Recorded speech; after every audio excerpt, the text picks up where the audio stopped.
Il a été le plus jeune parlementaire du pays, élu à l'âge de 24 ans. Voilà maintenant 9 ans qu'il siège à Berne, où il représente la gauche valaisanne. Fer de lance de la lutte contre le sexisme et pour le mariage pour tous. J'ai le plaisir d'accueillir Mathias Renard.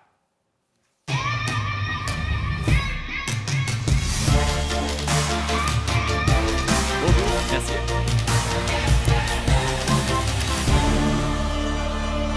Bonsoir et merci d'avoir accepté notre invitation. Alors je viens de le dire, ça fait 9 ans que vous êtes au Conseil national. Est-ce que vous avez encore l'impression d'être un jeune élu ? Bon, par l'âge quand même, mais effectivement, ça fait un moment que je suis là et puis je connais un petit peu la machine. Est-ce que vous avez encore l'impression d'être jeune tout court ? Oui, j'ai encore l'impression d'être jeune. J'espère avoir cette impression qui va encore durer longtemps. Vous êtes enseignant et des fois avec vos élèves, vous avez des coups de vieux ? Oui, alors ça vraiment. Dans quelles circonstances ? Quand on fait certaines réflexions, quand on utilise une expression qu'ils trouvent complètement dépassée, alors que ça vous montre TikTok peut-être, non ? Ouais, aussi, par exemple. Un réseau social on a l'impression que quand on a Instagram, on est très jeune, et puis en fait... ouais, c'est ça. Ouais. Et des fois, c'est même Facebook. Hein. Quand on dit Facebook, les jeunes nous regardent assez bizarrement. Vous êtes 18 sur 246 à avoir moins de 35 ans au Parlement. Est-ce que vous sentez plus d'acquaintance avec les élus de votre âge ou avec ceux qui partagent vos idées, ou alors c'est les mêmes personnes ? Non, j'ai des amis un peu dans tous les partis et de tous les âges. Pour moi, c'est pas ça le plus important. C'est des fois une passion qu'on a en dehors de la politique aussi. La politique, c'est super. Puis il y a d'autres choses aussi intéressantes dans la vie qui permettent parfois des échanges aussi. Mathias Renard, vous êtes un jeune vieux briscard de la politique. Mais pour ceux qui ne vous connaîtraient pas encore, voici votre portrait. Il est signé Fred Vallet. Cher Mathias Renard, vous êtes la preuve vivante qu'on n'a pas besoin de s'appeler Constantin ou Constantin pour devenir un Valaisan qui s'exporte. Né le 7 septembre 1987 à Sion et originaire de Savièse, vous aimez la nature, les vignes, la poésie, la beauté de l'être humain et vous n'aimez pas l'injustice. Et c'est cette dernière qualité qui va décapsuler votre carrière politique. À l'adolescence déjà, enseignant de profession, vous infiltrez la jeunesse socialiste du Valais roman, dont vous serez le président de 2005 à 2009, pour incarner la voix de ceux qui n'en ont pas. Puis le prestigieux toboggan vers le Grand Conseil valaisan en 2009, vous devenez en 2011 le plus jeune élu du Conseil national. Vous serez ensuite brillamment réélu 2 fois. Votre amie Géraldine Savary vous dit plus à l'aise dans une cantine que dans une ambassade et vous êtes depuis toujours extrêmement populaire malgré ce piercing à l'arcade tout droit débarqué des années 90. Bah alors, même pas une petite anicroche dans ce début de carrière ? Si, vous échouez de peu dans la course au Conseil des États. Sauf que nous voilà en 2020 et l'ours ou le chasseur, il vous faudra choisir. Co-candidat très attendu à la succession de Christian Levrat à la présidence du PS avec la zurichoise Priska Zeiler-Graf, vous décidez pourtant à la dernière minute de viser vos origines. Vous voilà à 33 ans candidat au Conseil d'État valaisan après plusieurs années à porter sous la coupole les valeurs qui vous tiennent à cœur. Et je suis là pour relayer les préoccupations de ma génération. C'est vous qui avez été pendant 7 ans le papa de la nouvelle norme pénale contre les discriminations basées sur l'orientation sexuelle. Et enfin, le 1er décembre, c'est le mariage pour tous qui a été accepté par le Conseil des États. Bref, Mathias Renard, depuis vos débuts, vous gagnez plutôt bien et plutôt souvent. Reste aujourd'hui votre objectif le plus patriotique, faire du Valais un canton ouvert sur le monde. Good luck! C'est logique d'en faire une priorité. Mathias Renard, je vous présente Walter Besançon. Bonsoir. Bonsoir. Membre de l'Union démocratique fédérale, l'UDF, avec qui nous allons aborder cette victoire qui a été la vôtre cette semaine, l'introduction du mariage des couples de même sexe dans le Code civil. Attendez, nous avons encore 90 jours à partir de la date de publication de ce texte démoniaque dans la feuille fédérale qui serait ainsi souillé pour récolter les signatures de 50 000 citoyens éclairés et clairvoyants. Pas de précipitation. Vous craignez un référendum, Mathias Renard ? Nos amis de l'UDF ont annoncé, ils vont lancer ce référendum et puis il y aura une campagne et puis on espère gagner, oui, comme on a gagné sur la norme contre l'homophobie. Il ne faut pas vous habituer à des victoires. On verra ça, oui, M. Besançon. On verra ça. Pourquoi vous vous êtes tant battu pour ce texte ? Oui, et pourquoi ?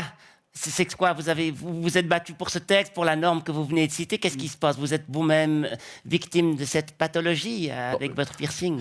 Alors, déjà, il ne s'agit pas d'une pathologie.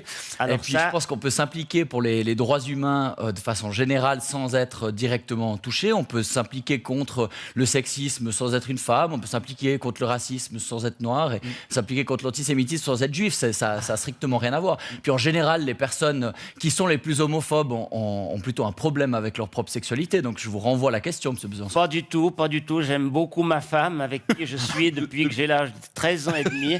Je n'ai connu connu qu'elle. Vous l'aviez choisi quand même? Nous avons fait 13 enfants. Je l'ai choisie. C'était l'une des 3 filles de ma classe. J'étais en mathématiques. D'accord. sciences. Vous venez de quel canton, monsieur Besançon? Je viens du canton de Vaud. J'ai D'accord. grandi à Échallens. D'accord. Et vous êtes vous êtes un canton plutôt protestant. Et Oui, et êtes vous plutôt venez d'un canton catholique, donc c'est d'autant plus surprenant que vous vous battiez comme ça pour cette norme, un canton qui plus est une commune vertueuse, puisque c'est celle de messieurs Freisinger et Ador. Qu'est-ce qui se passe? Vous avez trop fréquenté la grande maison? C'est vrai que votre commune... C'est un endroit très sympathique, la Grande Maison. Ouais, c'est un endroit dangereux. Moi, j'ai des amis qui y sont allés, ils ont failli virer de bord. La Grande Maison, on parle donc d'un établissement sur la commune de Saviès. C'est vrai que cette commune est aussi le domicile de ces 2 ténors de l'UDC cités par monsieur Besançon. Ça ne vous empêche pas d'être en bon rapport avec eux? Vous allez des fois boire des verres avec eux? Oui, ça m'arrive. Mais pas à la Grande Maison. On est élus ensemble à Berne avec Ador en ce moment, donc bien sûr, j'ai pas de problème à discuter avec des gens qui ont des avis différents. Vous n'avez pas ce truc des fois où on dit « Ah, il y a certains sujets, il faut quand même pas les mettre sur la table, sinon on risque de mal finir la soirée ?» Ou alors de bien finir s'ils arrivent à vous convaincre. Mais ça, il faut être Pour un peu l'instant, ouvert. ils n'ont pas réussi. Il faudrait être un petit peu plus ouvert d'esprit. On revient au mariage Je vais y pour tous. réfléchir. Mathias Reinhardt, on a l'impression que l'introduction du partenariat enregistré en vigueur depuis 14 ans avait beaucoup plus C'était le début de la fin. il avait beaucoup plus déchaîné les passions que le débat actuel. Vous avez l'impression que la lutte contre les discriminations liées à l'orientation sexuelle est aujourd'hui mieux acceptée au sein de la population? Oui, je pense qu'il y a vraiment une ouverture qui s'est faite. Je pense qu'on le voit en tout cas dans les sondages. On espère que ça se vérifiera dans les urnes. Je pense qu'aujourd'hui, et d'autant plus pour les nouvelles générations, c'est plus vraiment une question. À amour égal, droits égaux, c'est un peu un principe. Mais il y a déjà eu le partenariat enregistré, maintenant il y a le mariage. C'est quoi la prochaine étape? Vous êtes aussi pour Mais en la quoi ça vous GPA? dérange, finalement? Mais parce que le socle social, le socle spirituel de notre société a été ébranlé, les valeurs auxquelles on croit s'effondrent et vous y contribuez. On va aller jusqu'où trop loin? Selon vous, la GPA, si les hommes pouvaient tout d'un coup se mettre à faire des bébés grâce à une pilule, vous le soutiendriez également? Il y a des rôles qui sont donnés par Dieu. On va s'arrêter où? Je pense qu'à partir du moment où on donne les mêmes droits, et c'est intéressant ce qui est évoqué par M. Besançon, parce que la GPA, typiquement, c'est pas une inégalité entre hétéros et homos. C'est interdit pour tout le monde, et moi je suis pour maintenir l'interdiction. Quand on parle de PMA, c'est autorisé aujourd'hui pour les femmes hétérosexuelles, on doit l'autoriser pour les femmes homosexuelles. C'est juste une question d'égalité des droits, c'est tout ce qu'on veut. La PMA, c'est donc la progression médicalement assistée. Ouais, c'est encore une fois la science qui vient s'immiscer dans la vie. Mais c'est déjà possible depuis longtemps pour les personnes hétéros, donc on veut juste rendre le même système, les mêmes droits pour les personnes homosexuelles. C'est pas comme ça que vous allez résoudre ce problème qu'est l'homosexualité. On dit qu'on en avance. En l'encourageant, en la soutenant. Il y a encore pas mal de boulot. On l'encourage pas. Je remarque par ailleurs que on peut entendre dans les discussions « Ah, mais j'ai un couple d'amis, ils sont super, ils sont gays. » Moi pas. Pourquoi on a besoin, je sais pas si ça vous arrive aussi, pourquoi on a besoin encore de préciser ça?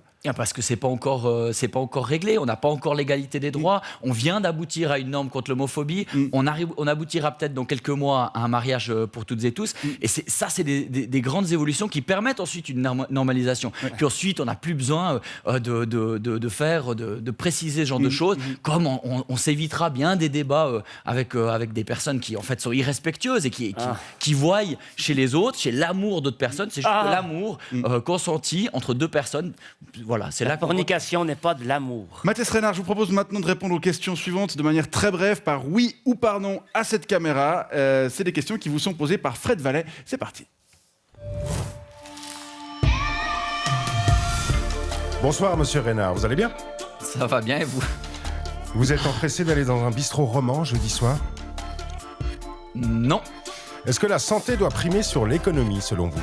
Ah non. Oui, la santé doit primer sur l'économie, ça c'est sûr. Vous dites ça parce que vous êtes de gauche? Non, on est tous attachés à notre santé, j'espère ceux de droite aussi. La santé, c'est aussi l'économie, non? On a besoin d'avoir une économie qui fonctionne, mais la santé doit avoir la priorité. Le Valais, sans une immense file d'attente de skieurs français en bas des tire-fesses, c'est toujours le Valais? Oui. Vincent Cuchol est-il crédible quand il imite un Valaisan? Non. 33 ans seulement et vous risquez déjà de devenir conseiller d'État en 2021. C'est important d'être populaire. Ça fait plaisir, oui, mais c'est pas ça l'essentiel. Vous avez de l'ambition, Mathias Reinhardt? Pas tant que ça, non. C'est du talent, alors? Non. De la chance? Oui. 2021 semble s'ouvrir sur de grands défis d'avenir pour vous. Ça vous dirait de profiter d'enlever votre piercing has-been pour fêter ça? Plus on me demande de faire ça, plus j'ai envie de le garder. La politique, c'est la meilleure façon de faire changer les choses? Non, mais c'en est une, et il y en a d'autres très valables aussi. Manifester en est une autre? Oui. Est-ce qu'un bon militant fait un bon politicien? Oui, je pense. L'inverse aussi? Non. Cette semaine, le Conseil des États a refusé une campagne de grande envergure contre le sexisme. La politique est trop lente encore aujourd'hui? Oui. La PLR Jean Agapani est la seule femme à avoir voté contre cette campagne. C'est aussi une affaire de clivage? Oui, c'est une affaire avant tout politique. Est-ce que c'est plus difficile d'enseigner aujourd'hui? Non, les jeunes sont géniaux. En immense majorité sont géniaux. Vous avez l'impression que vos élèves sont sensibles à la politique? Oui, ils sont très intéressés par la politique. Est-ce que vous avez demandé des cadeaux au Père Noël, Mathias Renard? Oui. Est-ce que vous avez été sage cette année? Oui. Entre nous, vous allez enlever ce piercing à l'arcade un jour? Un jour, oui, promis. Merci Mathias Renard. Avec plaisir. Vous en êtes très bien tiré. On parlait de l'intérêt de vos... Pas du tout, il y a une réponse qui m'a pas plu du tout. Ça ne m'étonne pas du tout non plus, M. Besançon. On parlait de l'intérêt de vos étudiants par rapport à la politique. Si on parle quand même, pour terminer, il nous reste 2 minutes, de la gestion de cette crise sanitaire par le Conseil fédéral. Il a fait ses annonces hier. Quelle a été votre réaction, votre sentiment ? J'ai été soulagé de voir qu'on tenait compte aussi des différences régionales, puis surtout soulagé qu'il y ait des annonces pour du soutien. Parce qu'en fait, on peut bien dire, vous fermez, mais si les gens ne peuvent pas s'en sortir financièrement, ça ne va pas. Et typiquement, le secteur de la restauration ou le secteur de la culture, ils sont tellement touchés qu'il y a besoin d'avoir des moyens importants. Et de la religion, vous êtes pour la réouverture rapide et massive des églises, j'espère. Avec le respect des mesures sanitaires. Oui, mais pas en grande quantité, comme on ça, aime. vous aimez bien les grands rassemblements. Les grands rassemblements où on chante, on crie, on se prend dans les bras, on s'embrasse. Ça fait plaisir. Voilà, entre vous. Entre nous. Et vous restez entre vous. Bon, merci beaucoup, Monsieur Besançon, d'être passé ce soir sur ce plateau. Mathias C'était Renard, un plaisir. merci avec également. vous. On vous remercie d'être passé Vous êtes nous voir. charmant. On vous souhaite... Vous avez une très jolie coupe de cheveux ce soir. Vous parlez à moi, merci. Merci, vous aussi. Vous aussi, non, vous n'êtes pas charmant. On vous souhaite bonne chance pour la course au Conseil d'État valaisan auquel vous êtes candidat en mars prochain. On vous souhaite aussi de passer de belles fêtes de fin d'année aussi normales et heureuses que possible. Messieurs, bonne soirée. Merci.